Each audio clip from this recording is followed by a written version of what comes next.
Well, good morning, everyone. It's wonderful to be back at the Translational Research Institute.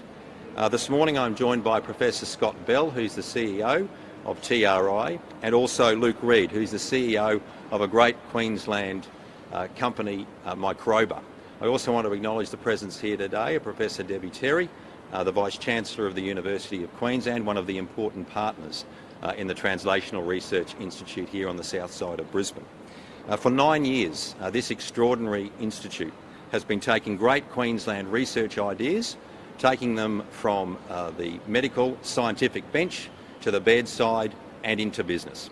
And that's what we're here today to celebrate, accelerating that process for great Queensland companies, great Queensland innovators and great Queensland scientists, so they can take their ideas from bench to bed and to the boardroom. It is a vital link in the chain. The TRI is a vital link in the chain that turns world-leading expertise, some of the best in the world that we produce here in Queensland, into actual pharmaceutical and medicinal products that can improve lives here and around the world. In biomedicine, translating an idea into reality often is very challenging. There are a number of obstacles that individual companies have to go through to make that know-how and to turn it into reality.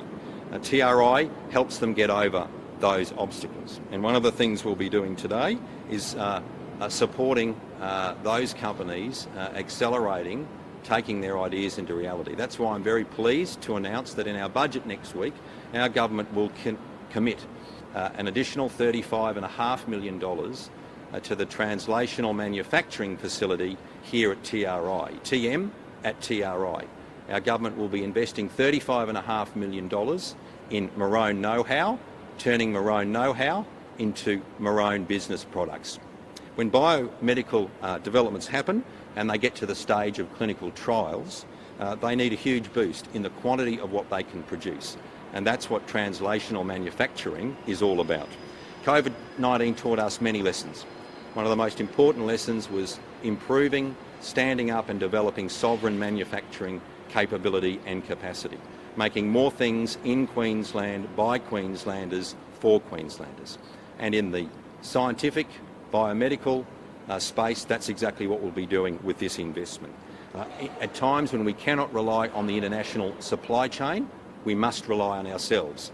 And we must rely on great startup companies that are growing quickly, companies like Microbiome. And I want to acknowledge Luke and his team. It's been a fantastic company that our state should be proud of.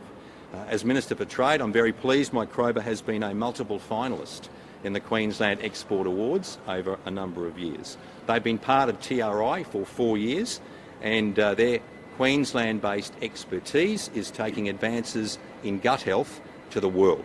They're part of an extraordinary array of Queensland companies working in this space. There are 1,200 companies looking to scale up and grow, employing almost 12,500 Queenslanders.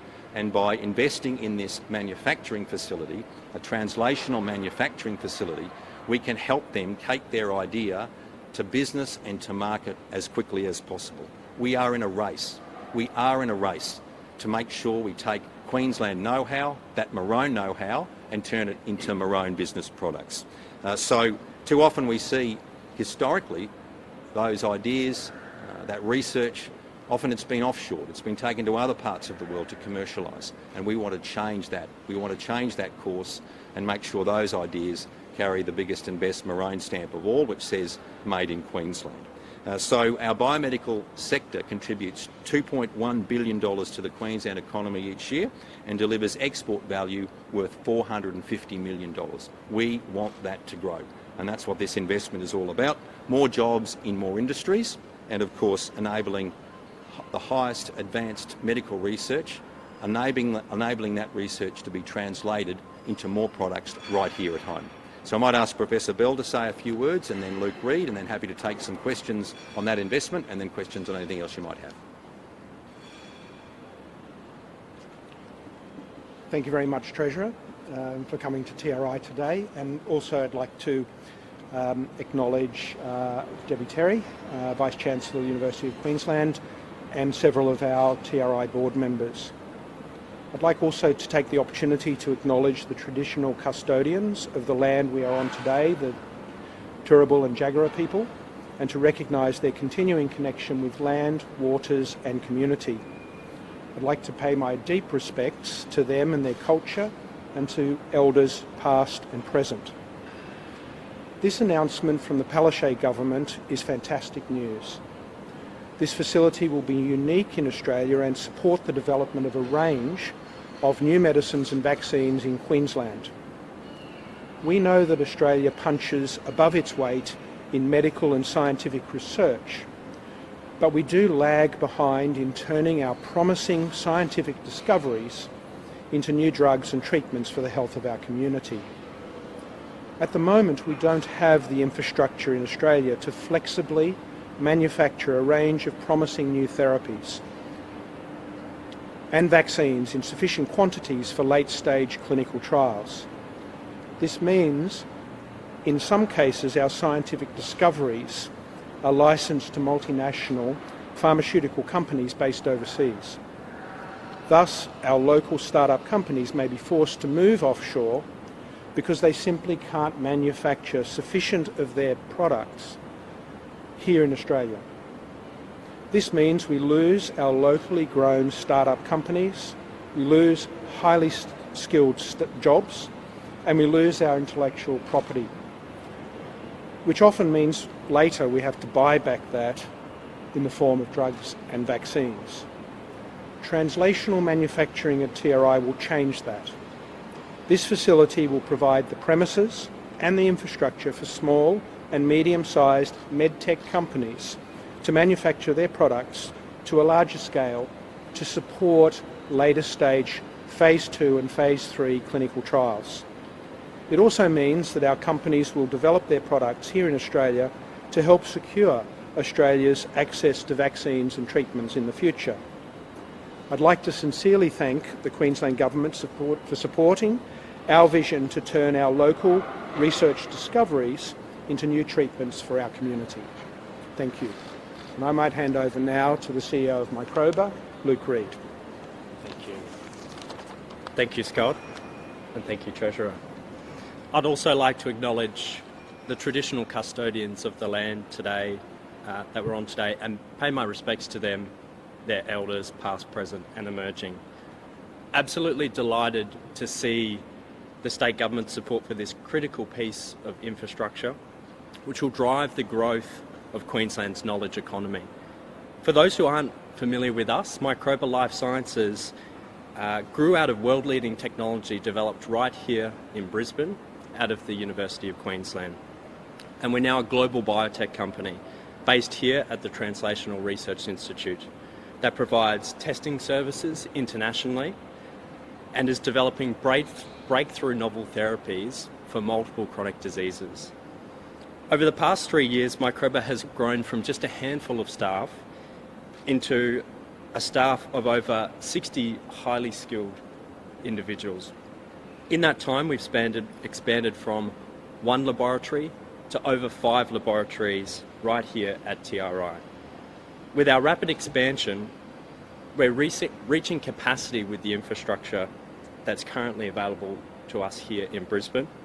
So without this new facility coming online, Microba was really having to consider moving some of our activities offshore to expand further. To get the value out of intellectual property developed here in Australia and right here in Brisbane, we need to be able to grow, we need to be able to scale medtech companies like Microba, like Vaxxus, and the range of other companies that are here in Brisbane. I'd really like to thank the Queensland Government for supporting this critical piece of infrastructure which will support the growth of our local medtech sector, create highly skilled jobs, and make Brisbane a true hub for medtech and the development of new breakthrough therapies. Thank you. Thanks, Luke. All right, happy to take any questions. Who'd you like to ask questions of? Professor Bell is the expert in that. So we've done a detailed business case and design, and in fact we've just been waiting for the final piece of the puzzle, and that's the key funding that we were missing. We estimate that it'll be 2 or 3 years to actually build the structure, which will be immediately behind TRI and be in close proximity to our very collaborative researchers, to the core facility infrastructure we have here, and importantly very close to the Princess Alexandra Clinical Trials facility, which we work very collaboratively with at TRI. So we're working on a budget of $80 million to build the facility, 4 floors, a GFA of almost 7,000 square metres. I think one of the challenges that we're all experiencing at the moment are the very rapid escalations in building costs, and we are going to be looking carefully at how we manage that.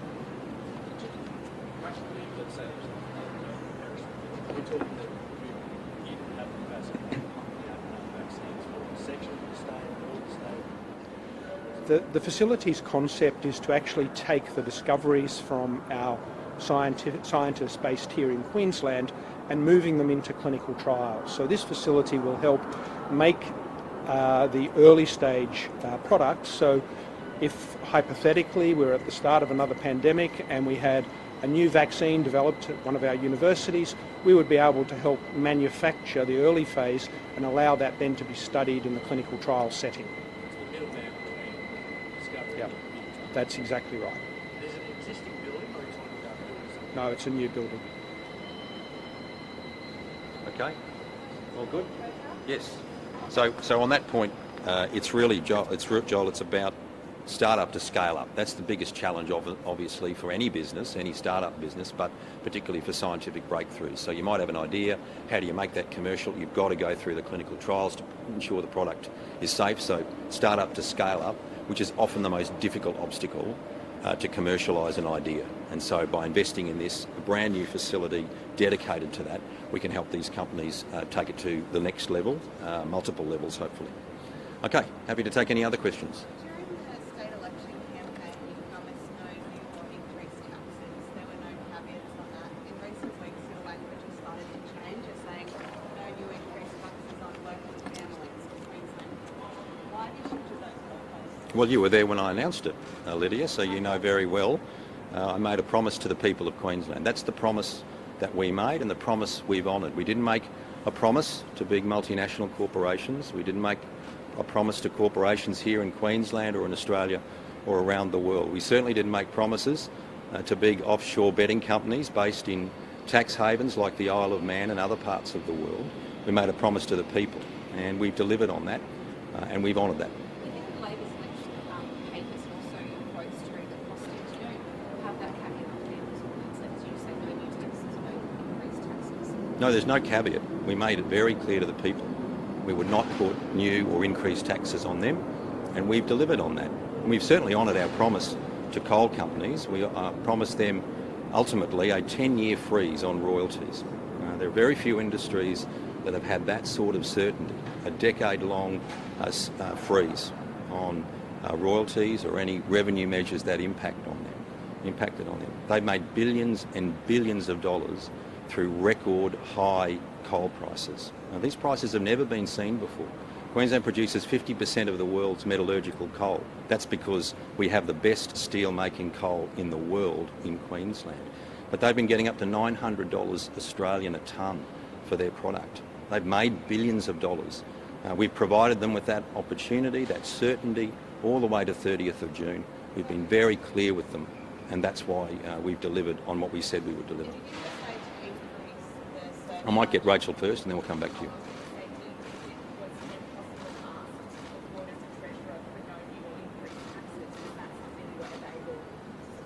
No, we've delivered on our promise 100%. Yes. What are you going to do to ease the cost of living stresses? Well, we've already announced a very significant investment, $385 million, to ensure power prices reduced by $175 this year. We've also announced a very low increase to state fees and charges, so 2.5% this year, and that compares very favourably with other fees and charges that are being imposed on Queensland. As we heard just yesterday, Brisbane City Council have increased rates on average by almost 5% across the city, in some places up to 7%. Our increase in fees and charges has been 2.5%. Gold Coast is over 4%. Fraser Coast 3.9%. So keeping fees and charges low, and that comes off 2 years where they increased by 1.7% and 1.8%. So, collectively over that period, 3-year period, they've gone up about 6%, when other levels of government have just put up fees and charges by 5% in one go. Is it working? Are you doing enough, or are you failing? Well, all levels of government have a responsibility. There are many cost pressures on families that are beyond the control of the state government. Fuel costs are one of those. Every Queensland family fills up the car each week. That's not something that the state government can control. But by funding, by creating job opportunities, we've been the big jobs generator in the country. So 145,000 jobs created since the start of the pandemic. We're 20% of the Queensland Australian economy. We created 145,000 jobs. No other state has done that.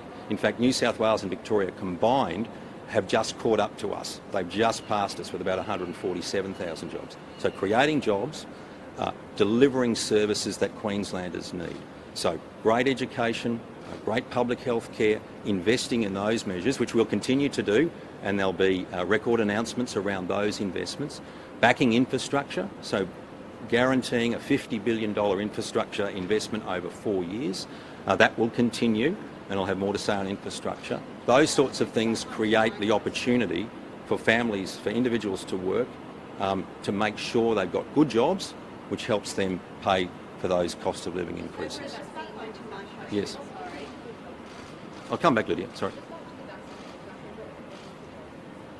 Well, what it does is it secures these highly qualified, highly skilled scientists and technicians. It secures their job future in Queensland. You just heard from Luke. These companies, when they develop a successful product, and they start to scale up, they've got to look at where can they do that. We want them to do it in Queensland. So as they grow, as they employ more people, you heard about the jobs growth in Microbiome, life sciences, we want more of those companies to do it here. So this is about securing jobs in our state, and so, we want to see that jobs growth continue. Yes, Lydia? If you were to say increase the surcharge that you put on foreign investors on the state land tax they already pay, would you consider that as a broken promise, or does that now fall into the goalposts you've set on these new increased taxes promise? Well, that's an entirely hypothetical question, and I won't be commenting on something that I've done. But I will say. What the promise is, because it's changed. Oh, the promise is very clear. Very clear. No new increased taxes and charges on the people of Queensland. That's the promise we made at the election, and that's what we're delivering. I'm not getting into hypothetical questions. You can ask the New South Wales government. I'll make it clear, the Liberal government in New South Wales has just jacked up taxes in that state as well, but we're not putting any more pressure on Queensland families, which is another way, and the people of our state, wherever they live, that's another way we're helping them with the cost of living. Are you going to fast track new social housing given how this hasn't gone since time? We're working as hard as we can. And as Professor Bell said, it doesn't matter whether you're building on one of the world's best translational manufacturing institutes or whether you're building housing. Everyone in the economy, everyone in Queensland and around the country, in fact around the world, is facing the consequences of the increased cost of construction. Labour costs are going up, the cost of building supplies are going up, and that's not unique to Queensland. And so I'll make it clear that in this year alone, we've started construction. I got that advice from the Minister a little earlier.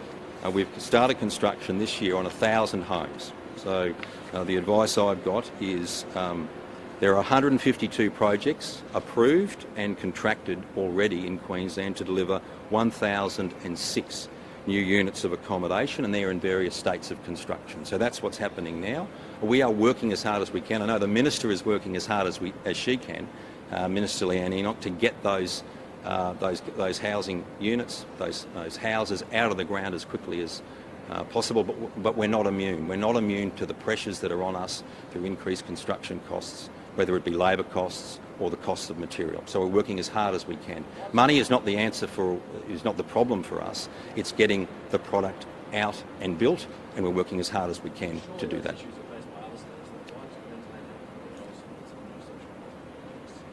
Well, we've got 1,000 on the go. We've got 1,000 on the go at the moment. Well, we are doing everything we can. The single biggest concentrated investment in housing in Queensland history, $1.9 billion into our housing and homelessness plan, and then $1 billion set aside, dedicated to have a revenue stream in perpetuity to put into public housing. And we've already drawn down on that to put more public housing into Redcliffe and on the north side of Brisbane. So we're doing everything we can as a state. But again, all levels of government have a responsibility. We just heard an announcement from Brisbane City Council, and I'm pleased that they are now coming forward.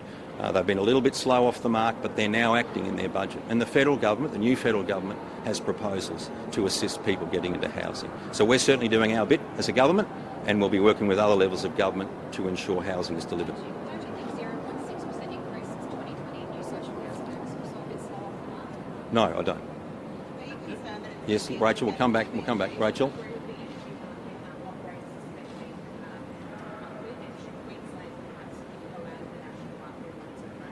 Well, we're part of that system, and obviously there will be national discussions about what's happening with energy. We think that's an important and a good step by the Australian energy market operator to take control of the market. That's a critical step forward. We support that, and we will of course be continuing those conversations through the Energy Ministers meeting and through the new Federal Energy Minister, Chris Bowen. We'll continue that conversation about what that market should look like. But we have more generating units that have come online, 2 overnight, 1 state unit at Callide, another private sector unit has come online, generating unit at Millmerran, which is a privately owned generating unit. So there's sufficient supply of energy. Queenslanders can have confidence about that, and that is likely to continue in the future.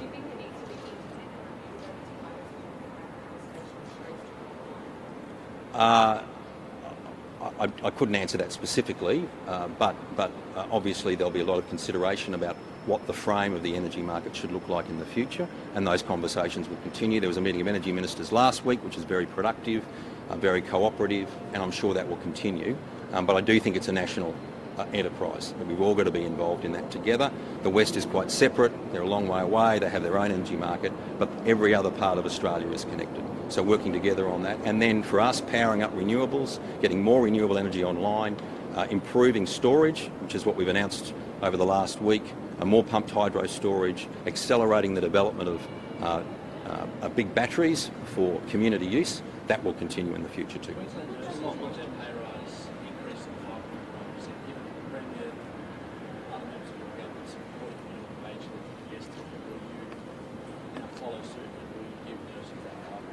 Well, there's a slight difference really. I mean, that wage increase was for the lowest and most vulnerable workers in the community. They get basic superannuation and they get a wage. That's it. Our public servants, our teachers, our nurses, our police officers, they're all highly qualified professionals, and they are paid on a different basis to the lowest paid workers. I think everyone would accept that the most vulnerable wage earners deserve a pay increase. We're working very cooperatively through our bargaining process with unions. We're working through nurses, teachers, our other public sector workers. We have always supported our public sector workers. Historically, we've provided wage increases that have been above cost of living. That's been a long process for Queensland, but it's a different workforce, highly qualified. They're remunerated on a different basis. There are allowances, there are reclassifications and reclassifications of workforces. There are superannuation issues that are particular and unique to the state government that we're working through. Superannuation benefits that are higher than the general workforce. So those things we'll work for to support them. Yes, and they'll be getting... Absolutely, and we will be giving our nurses a decent pay increase, but that's part of the bargaining process. That's always been the way in Queensland. We'll continue to work with them, work through Queensland Health, negotiating through industrial organisations like the QNMU, and we'll continue that process, and we'll engage that completely in good faith to ensure nurses get what they deserve. Yeah, hold on.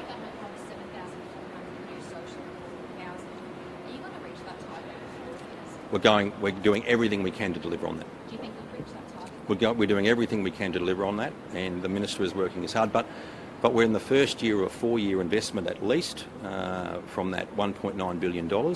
So that $1.9 billion will be spent over 4 years, just as we'll draw down on the $1 billion housing investment But in fund. the budget, can you assure Queenslanders there'll be something to ease the cost of living? Now, we've already announced a range of measures to support cost of living, particularly reducing electricity. Well, there'll be a range of investments across the areas of responsibility of the state government. So that'll be hospitals and healthcare, because there's a big call on that. We know there's been a call for more funding for mental health in particular. So there'll be more investment in hospitals and housing, more investment for schools. We've announced significant investment in early childcare education and care. Those sorts of things, they make a real difference to Queenslanders and help them with cost of living. Last question, yeah. Will you track the public sector wage cap? We don't have a wage cap in Queensland. We don't have a wage cap. We have a negotiating framework. The wage increase has been 2.5% previously, and we're working through the unions with that. But there is no cap. We set a wage framework, and then we bargain with unions within that framework. And outcomes are often, when you add a whole range of other measures together, higher than the nominal percentage increase in wages. But we set a frame around that. We're working through that, and we'll continue to work that through unions and the enterprise bargaining process.